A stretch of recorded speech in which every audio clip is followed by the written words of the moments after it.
ఈరోజు ఎమ్మెల్యేగా తొలి అఫీషియల్ విజిట్ అన్నా క్యాంటీన్ పెట్టుకున్నాం. అన్ని దానాల్లోకెల్లా గొప్పదానం అన్నదానం అండి.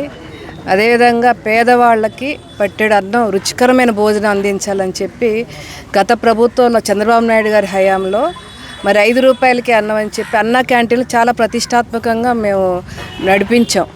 5 సంవత్సరాలు విజయవంతంగా నడిపాక ఈ వైసీపీ ప్రభుత్వం వచ్చాక జగన్మోహన్ రెడ్డి ఏదైతే చంద్రబాబు నాయుడు గారు చేస్తున్న పనులు నేను చేయకూడదని చెప్పి ఆ రోజు అధికారంలోకి రాగానే మరి చాలా విచక్షణ లేకుండా అన్నా క్యాంటీన్లు రద్దు చేసేసి మూసేశారు.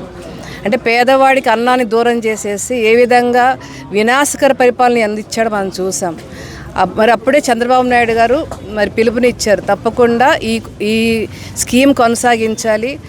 అదేవిధంగా తెలుగుదేశం పార్టీ చాలా సీరియస్గా తీసుకొని ప్రతిష్టాత్మకంగా తీసుకొని మీకు వీలైనంత వరకు పేదవాళ్ళకి అన్నం పెట్టండి అన్నప్పుడు నందిగాంలో కూడా దీన్ని ప్రతిష్టాత్మకంగా తీసుకొని మేము గత 5 సంవత్సరాలు కూడా పార్టీ సహకారం, నాయకుల సహకారం, కార్యకర్తల సహకారంతో మరి అన్నా క్యాంటీన్ని మేము రన్ చేయడం జరిగిందండి. ఈరోజు మంచి శుభపరిణామం. మళ్ళీ తెలుగుదేశం ప్రభుత్వం రాగానే చంద్రబాబు నాయుడు గారు ఏదైతే హామీ ఇచ్చారో అధికారంలోకి రాగానే మేము ఫస్ట్ తొలి 5 సంతకాల్లో అన్నా క్యాంటీన్ మళ్ళీ ప్రారంభిస్తామని చెప్పారు. ఈరోజు అన్నట్లుగానే ఆ స్కీమ్ని మళ్ళీ ప్రారంభిస్తున్నారు స్టేట్ వైడ్.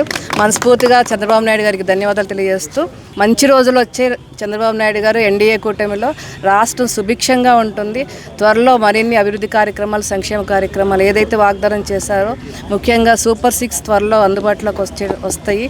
అవన్నీ కూడా పూర్తిగా ప్రజల్లోకి వచ్చేటట్లు మేము ఎమ్మెల్యేస్గా మా వంతు సహకారం కూడా పూర్తిగా మేము కృషి చేస్తామని తెలియజేసుకుంటూ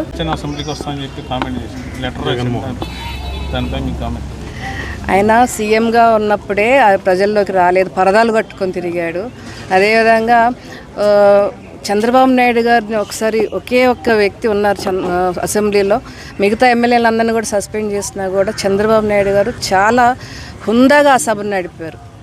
మరి ఈరోజు ప్రతిపక్ష హోదా కూడా లేదు, కనీసం ఒక సాధారణ ఎమ్మెల్యే నిజంగా అతను నాయకుడు అయితే, ఏదైతే అతను ఒక సమర్థవంతమైన నాయకుడు అయితే అది సవాల్గా స్వీకరించి తప్పకుండా తన నమ్ముకున్న నాయకులు కానీ తమ నమ్ముకున్న క్యాడర్ కానీ ఏదైతే వాళ్ళ సమస్యలు ఉంటాయి అన్నీ వినవించుకోవటానికి చట్టసభకు రావాలని మేము సవాల్ చేస్తున్నాం.